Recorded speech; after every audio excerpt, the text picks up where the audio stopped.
Lantarang pamamasada ng mga kolorum na tricycle sa Calasiao, Pangasinan, problema ng mga lehitimong tricycle driver. Sundan sa ulat ni Russell Simorio. Swerte na raw kung kumita ng 300 piso sa loob ng 12 oras na pamamasada ang tricycle driver na si Mang Jessie ng barangay Nagsaing, Calasiao, Pangasinan. Ang dahilan, kakaunti umano ang naisasakay nilang pasahero dahil sa paglipana ng mga kolorum na tricycle.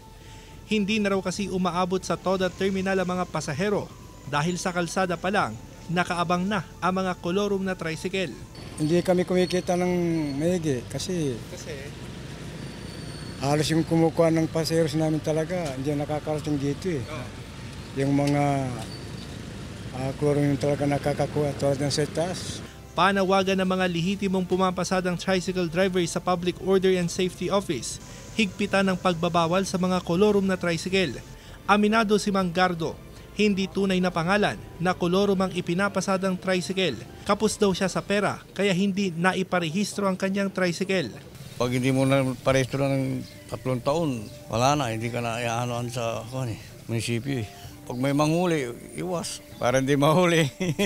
Araw-araw naman daw na naninita ang poso sa mga driver ng mga kolorum na tricycle. Pero hanggang warning lang ang kaya nilang gawin dahil ayon sa poso, inaayos pa raw ng LGU kung magkano ang karampatang multang ipapataw sa mga lalabag. Yung mga kolorum na dapat na sabihin na natin paso, dapat magparehistro po sila para hindi naman po sila maabala sa daan pag may checkpoint.